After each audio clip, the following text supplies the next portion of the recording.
Bonjour à tous, bienvenue à LOS TV pour un nouveau rendez-vous de Brigitte. Alors aujourd'hui, je vais vous présenter Francesco. Bonjour Francesco. Bonjour Brigitte, merci de me recevoir. Alors je sais que tu viens de loin, tu n'es pas de près d'ici, alors parle-nous un petit peu de toi. Alors moi j'habite dans le Douaisis, dans le nord. Je suis à un quart d'heure de Douai, dans un petit village qui s'appelle Vendigny-Amage. Voilà. Je suis un romancier. Mais avant j'ai eu une première vie, hein. Alors tu vas nous parler de ta première vie. Alors j'ai travaillé pendant 17 ans à la CEDIC et au Pôle Emploi. Voilà. Et porté par d'autres aspirations, un jour j'ai quitté cette entreprise pour poursuivre un peu mes rêves. Voilà. Oui, parfois on écrit en cachette et puis on se dit pourquoi pas aller plus loin. Oui, alors en cachette, pas vraiment, hein. J'ai tout fait pour faire connaître. J'écrivais d'abord des chansons. J'ai donné des concerts dans des bars sur la métropole lilloise. Et après, je me disais, l'espace d'une chanson, c'est un peu petit pour raconter une histoire. Je savais qu'un jour j'écrirais des romans. Voilà. Alors parle-nous justement de tes livres parce que je sais que tu en as écrit deux. Alors parle-nous-en. Oui, alors mon premier roman, qui s'intitule La blessure de l'ange, je me permets de le montrer. Ce premier roman, je l'ai sorti en décembre 2016. Il raconte l'histoire d'Angelo. C'est un roman dans lequel on voyage un peu. Donc, ça démarre au Brésil. Angelo, c'est un jeune Brésilien de 17 ans qui vit dans la banlieue de Sao Paulo. Et ce roman, les 10 premières pages, j'installe sa vie tranquillement et je le décris comme un Brésilien comme on pourrait se l'imaginer. Il est joyeux, il est jovial, il aime bien la musique, il joue de la guitare, il danse, il chante, voilà. Et puis, ce Brésilien de 17 ans, quand il va au lycée, il est amoureux en secret de la belle Paola, mais comme tous les garçons du lycée, parce que c'est la belle qui fait craquer tous les garçons. Mais elle s'en soucie pas, ni d'Angelo, ni des autres. Au début de l'été, Angelo est invité par un ami, et à cette soirée, il y a la belle Paola. Et là, contre toute attente, il y a un jeu de séduction qui s'initie entre les deux adolescents. Et là, à ce moment-là, on est au troisième chapitre, et ce roman qui a commencé un peu doucement, on se dit, tiens, il est en train de virer à l'amourette entre deux adolescents.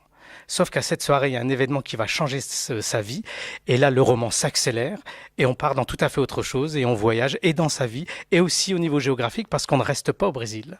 Alors justement, pour voyager, il faut l'acheter.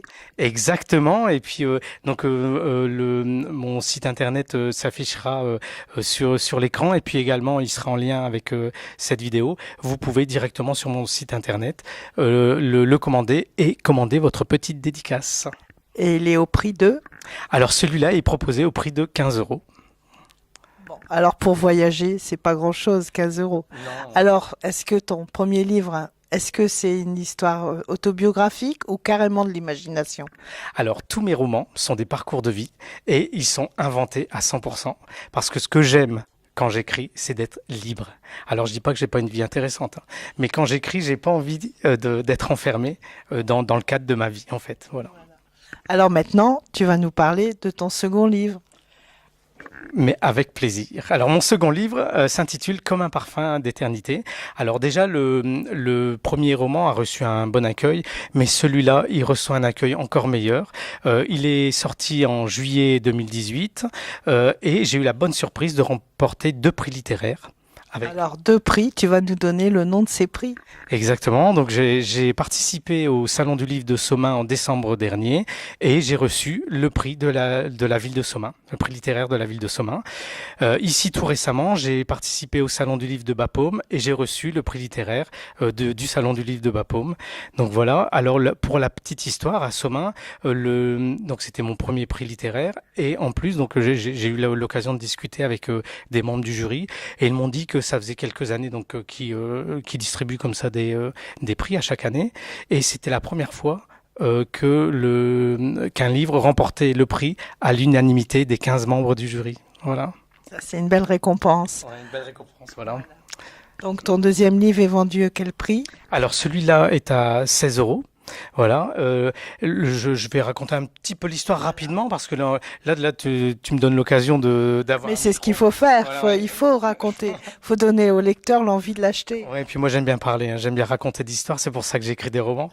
Alors, Comme un parfum d'éternité raconte l'histoire de deux femmes, on est en 1988. Il y a d'abord Caroline, c'est une jeune auteure de 35 ans qui commence à vivre de ses romans, et à côté de ça, elle va dans les maisons de retraite pour recueillir le témoignage et écrire la biographie des résidents.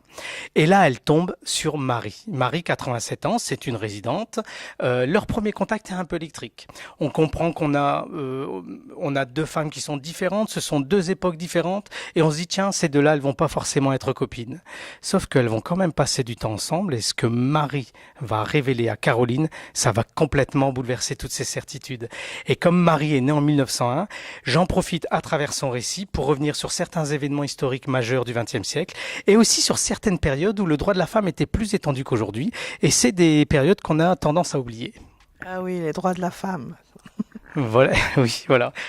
Moi, j'ai été élevé avec des sœurs, hein, donc ce sont des sujets. Je ne suis pas quelqu'un de militant, mais je suis sensible à certains sujets, on va dire.